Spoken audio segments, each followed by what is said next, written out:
excitement was through the roof, like going to the Premier League. Like, I could tell the man that I'm going Premier League now. I remember the GFA president just bowling in, like, yeah, you have to dance. I was sweating. I move up front in that game, score 4 goals. Never look back from that moment. Like, my mum, she thinks she's the Sky Sport pundit. The manager, you see me in training, Frodo, he's like, what, she can throw that? I thought, oh, yeah. We're using that every game. I got a couple of assists on it, so I'm just fearless. I back myself 100%. Trust the process non-stop and let it all work out. Welcome back to Don't Sweat It, a series by Versus and Sure for Men. Today, Antoine Semenyo reflects on his unique journey through football.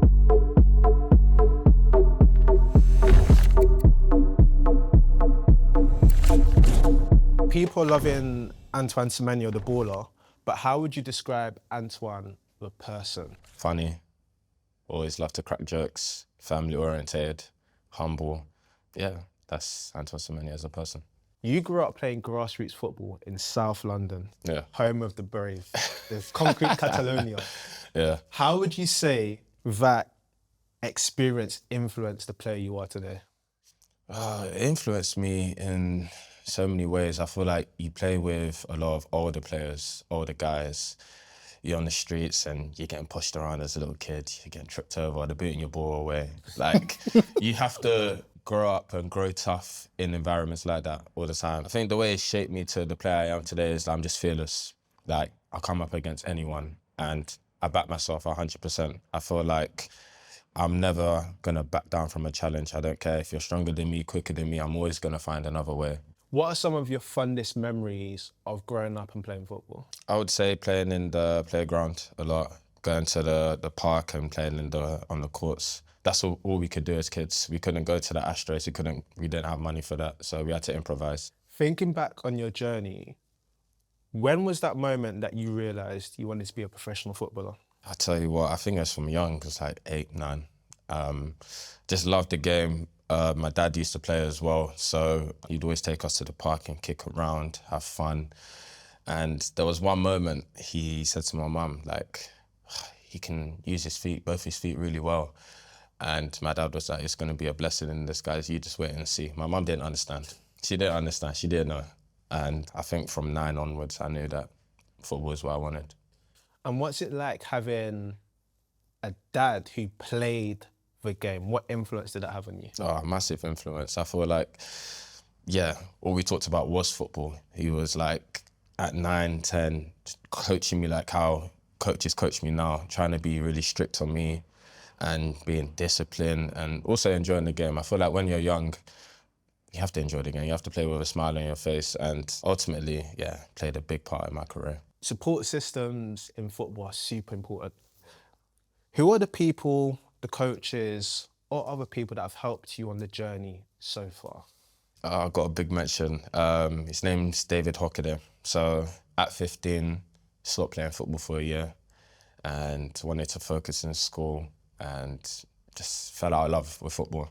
Turned 16, finished school now, and one of my uncles, he comes over to our house. He mentioned to my mum and dad that there's an open trial going on in Bishop Abbey, and if your son wants to go, I tell him to go. I get to the trial now, so I meet David Hockaday, and lovely guy, down to earth, very easy to get on with. Done really well on the trial, and he pushed me onto a college scheme in Swindon where I was able to do my education and play football. So he helped me get that balance right of making sure I have something to fall back on if football didn't work, but if football did work, he would help me go all the way. So he gave me that motivation and gave me that love for the game again. So he deserves a big shout out. I have to say congratulations on the recent engagement. Thank you. How important is it for you to have a partner that supports you, and how much of an inspiration is she for you? She's played a massive part because there's so many things people don't see. When I'm at home, I've had a bad game, I'm frustrated, I'm upset, I'm angry. She's the one that comforts me the most and gives me that motivation booster, go again, pick myself up. And yeah, it's just helped me get so far in my career. So I'm so grateful for her. And yeah, she's just always gonna be by my side regardless. What's it like talking football around the family table? Because of course, your dad's played the game. Like, does your dad know ball? My dad knows ball. Listen, when I go home and see him, he's on WhatsApp watching football. He's watching the Ghana League. He's watching the Chinese League. He's watching anything football, anything ball related. He's watching. So yeah, that man, he knows ball. But when we're sitting at the table talking about football, like my mum, she knows, but she doesn't know. So we're teaching her at the moment. But like, she thinks she's the Sky Sport pundit. I'm telling you, when I come back home, she's like, "Oh, why didn't you shoot there?" I'm like, "Mum, it's a corner." Oh, come on, Mum, please. Nah, I'm taking a bit, but no, it's always a positive conversation. I feel like they always try to be constructive with me, always try to help me in many ways, and the same with my brother. Something that shines through about you, which is so refreshing, is your faith and how steadfast within your faith. How important has that been with you, not just in your career, but your life to this point? It's been so important. I feel like from when we were young, we always went to church. As kids, we didn't really want to go to church. We wanted to go play PlayStation on a Sunday, go play football for Sunday league teams. But as the years got on, started to understand like damn, that there's purpose behind this. There's a meaning behind this. And our parents aren't just taking us there for no reason. So got into our teens and we started to take it serious. It was Bible studies, going on a Wednesday, go to church on the Sunday and really reading the Bible. So it plays a massive part. And I think my family especially, we've been through a lot. So God has played a massive part in bringing us here. One thing about your story is there's so many life lessons in comebacks and dealing with rejection. You've had to deal with a lot of tricky moments in your career. How have you managed to navigate those setbacks? Navigating them setbacks is always tough. I feel like as a kid, you're not intact with your feelings. You're not intact with any emotion. It's just like, you just get on with it. So it was always very hard. Me, when I went to school, a lot of my friends were playing for Charlton, they were playing for Millwall, they were playing for the Tottenhams, the Arsenal. So it's always like, when am I gonna get to that stage? And I was always doubting myself. And I always go back to my dad, always go back to my mum and say, how come this is happening to me? Like, this doesn't make any sense. I'm just as good as my friends. Why am I not in the same situation as them? So I found it really hard.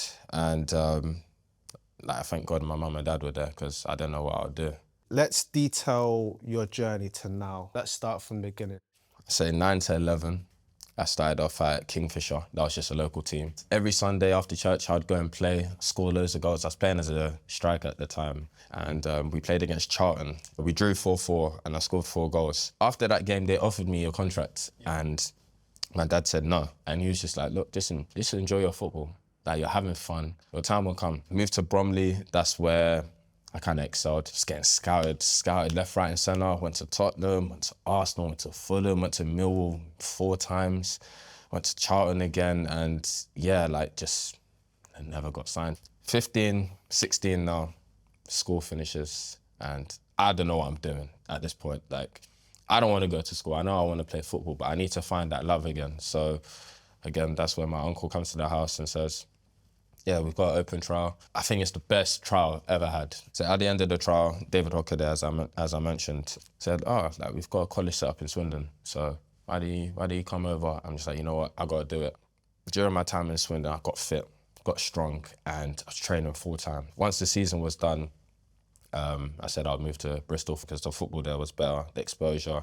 I was saying I wanted to be a midfielder. I want to play in midfield. Played against Forest Green. I got exposed.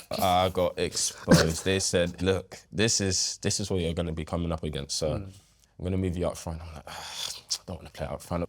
I move up front in that game, score 4 goals. Never looked back from that moment. So I was like, you know what, cool, I'm a striker. Bristol City come calling. We want to sign him on a 2-year deal. I just remember just smiling and it's like, you know what, like, God's good. And I've had to go through all these obstacles for a reason. All the journeys we've had to do on different teams, different trials, and finally the pennies dropped. A key thing that you have about your story is playing non-league football. Yeah. How impactful was that on your career? It was so impactful. I needed it. I think when you play league football, it's structured. You got referees that are looking after you, looking after your safety. When you go to the non-league, listen, you're getting elbowed, you're getting kicked. You have to toughen up in that sense. You have to make sure you're not getting kicked. You have to make sure you're getting away from your defenders. You have to be strong, and I had to adapt. Like, I have to bring my own thermals, I have to bring my own socks, I have to bring shin pads and boots like normal, but I have to make sure I'm well prepared because it isn't going to be nice and cozy where everything is given to you. So it played a big part. The great thing about signing for anyone is that whilst it's an accomplishment, it's the start of a new journey. Of course, you sign for Bristol and then you have various loan moves. You have Bath, Newport, Sunderland. How important were each of those spells for your career? Yeah, very important. I feel like that first loan at Bath taught me a lot of things. I needed to be tough, needed to be strong. And I had so many moments where I wasn't playing. Like, people look at the good side of things, but I also look at the bad sides because it builds my character. So there was times where I wasn't scoring, I wasn't playing, wasn't making the matchday squad. But the manager had trust in all the other players. He didn't have that trust in me yet. So I had to build that. I had to build that trust, show that I'm worthy to be playing. So Newport, I saw different ball games, league football, but honestly, one of the best experiences I've had. Had a great relationship with the manager at the time, and that's kind of where I became a winger in some sense. Like, I was playing as a 9 and wasn't doing too well, and put me out wide for one game, and that was just a turning point. And he's like, yeah, you're a winger now.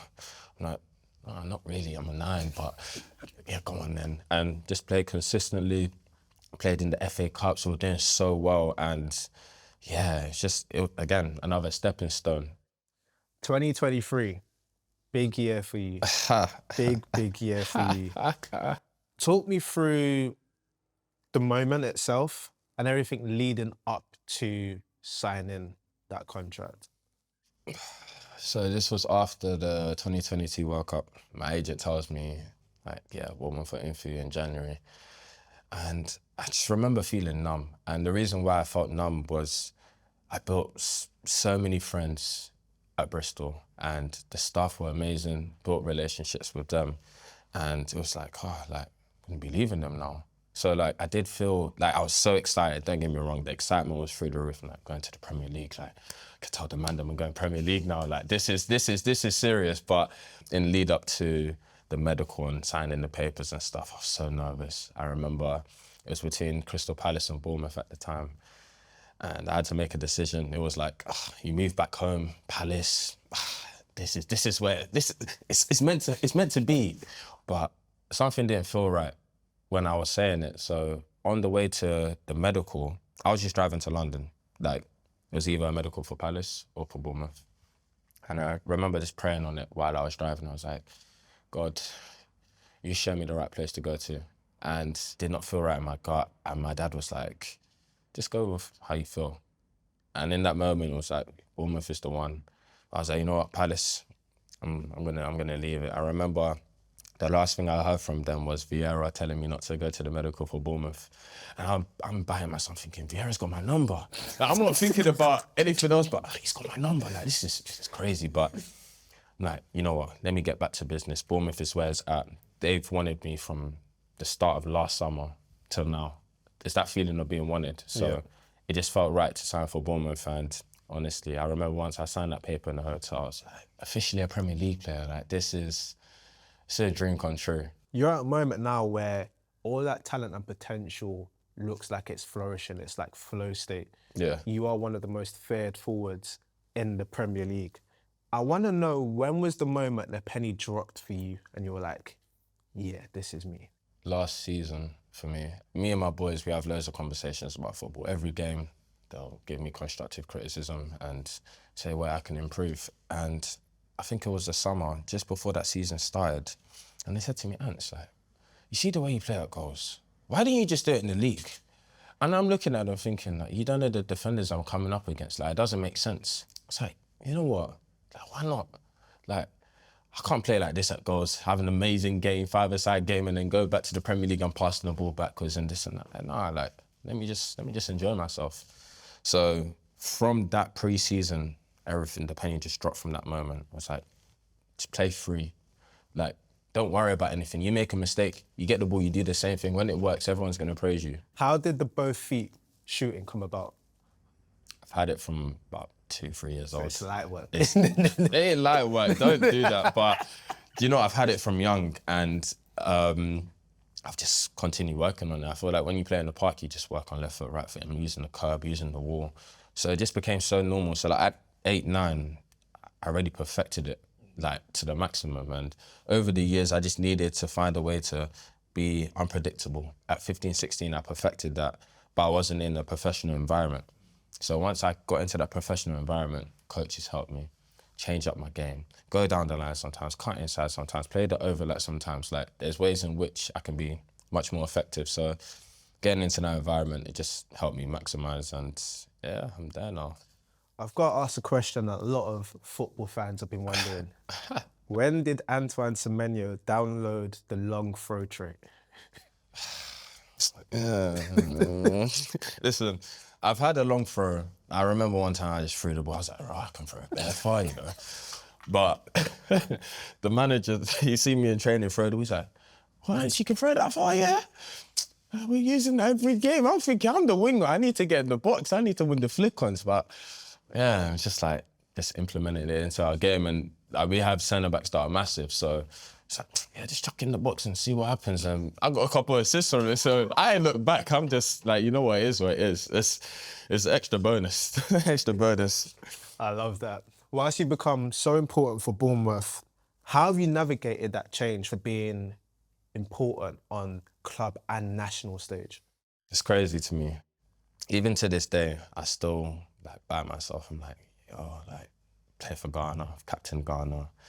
I'm playing in the Premier League, best league in the world. Like, how do I contain myself? But I feel like that's why the support system at home is so important, because they can bring you back down to earth. Just like, yeah, like, enjoy it, but just be calm. Just be yourself, because people can get lost in that. They just change their character and they're acting different. Whereas for me, I'm just like, you know what? Got people at home that believe in me. Give me all the confidence in the world. I don't need to change for anyone. One thing that I love is, even from like your expression, I can tell that there's a love for your heritage, your Ghanaian heritage. Ghana, all of that. What does it mean to you to represent your nation? As you mentioned, you've captained your nation. It's madness. Honestly, it's a madness. I think representing Ghana, as a kid, you always want to represent your nation. And I used to watch all the African Cup of Nations, all the World Cups, and think, yeah, one day I'd love to do that. Play with Asamoah Gyan and Andre Ayew. And like, I remember that moment when I got called up, I was like, this is a madness. Like, I've always dreamt of this. I can't believe I've made it this far. But once you're right in the mix of it, it's crazy. Get to the airport, people are dancing for you. Like, I've never had that before, but I still bite myself to this day. Like, representing Ghana is a dream of mine. And again, I thank God for making it this far, and hopefully I can achieve so many things with the nation. Did you have to brush up your dancing skills in preparation for those camps? If I tell you, the way I was dancing in my room before the dinner, I was sweating, the music's blaring. People must be thinking, why is he playing music so loud? I'm new as well, so they must be thinking I'm crazy. We have the dinner now, they're like, oh yeah, like the newbies have to dance. I remember the GFA president just bowling in as well. He's like, yeah, you have to dance. And he knows my mum, so like, he's like front of the row, just looking at me like this. I'm thinking, listen, you know what? Let me just do my 2 minutes. Let me do something. I can dance, but I'm nervous. I'm there, I'm introducing myself. I'm Antoine Semenyo, I play for Bristol City. I'm looking around thinking, this is not it. But they've got a timer for 2 minutes. I'm looking at the timer. I'm 30 seconds in. I've used all my moves. All the attributes are gone. I'm thinking, I don't know what to do. So I'm just repeating. And one thing they do with every new player that comes in and have to dance, if you're doing the same thing, they'll say, change your style, change your style. And you've got 30 people telling you that, listen, it's pressure. It feels like a perfect segue, because Ghana in a World Cup feels like a massive moment. It feels like you're going to play a massive part in that. Going to have a game against England as well. Like, how do you process that feeling of potentially going to another World Cup? It's hard to process. Or when I say it's hard, it's like I bite myself. Again, another World Cup. Like, I've dreamt about playing for Ghana, but never going to the World Cup. So to say I've done it twice, God willing, it's a dream of mine. And then you've got coming up against one of the best nations. Like, yeah, we play in England, but it's also bragging rights. Like, Ghana, we've got top talent. We've got a top team. And it's like, now we get to prove ourselves Processing it, yeah, it's been tough because you know you're going to come up against the guys you play against every week, but it's like World Cup is different. Like, we're going to come in dancing, screaming, singing, and yeah, going to pose a threat. One thing that I really appreciate about you as a person is you've used your platform for good. There's been moments in your career that you've spoken about the racism you face both on and off the field. Yeah. Why do you feel it's important to use your platform to speak on that? And what needs to change within the game? Firstly, I'd say it's important because people go through all of these battles and not say anything. And I feel like some people see me as a role model, and I want to be able to be myself and express my opinions about situations that need to change. I feel like people need to have that fear where there needs to be a deterrence in terms of maximum punishment. So yeah, it's not a thing anymore. I respect that a lot, and big up for more power to you for doing so, because the more those conversations happen, the more we can actually see active change. Yeah. You mentioned people seeing you or looking towards you as a role model. Who are some of the people that inspire you or are role models for yourself?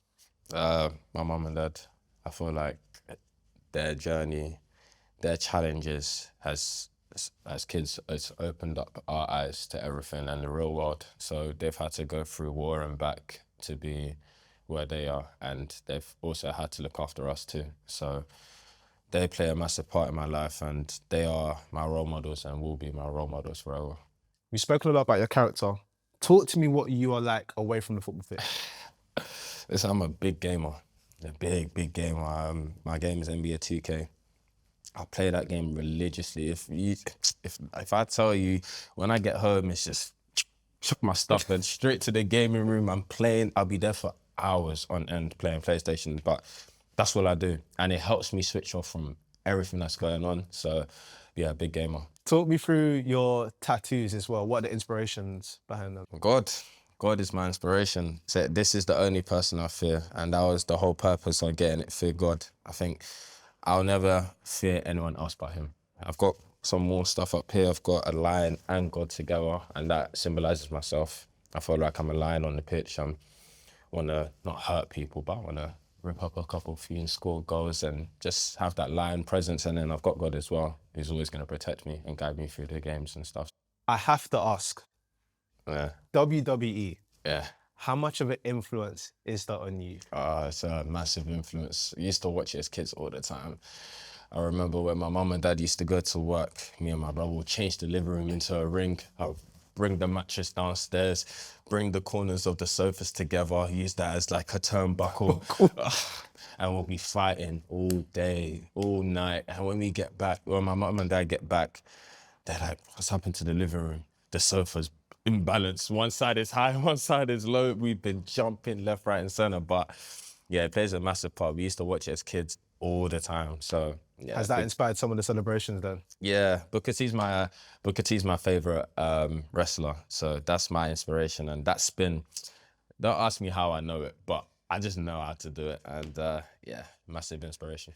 If you could give any bit of advice to a younger version of yourself, what would you say? What I would tell my younger self is to trust the process non-stop, give God the grace and glory, and let it all work out. Antoine, thank you so much for this. Pleasures, man. It's been so refreshing to hear you drop some real gems.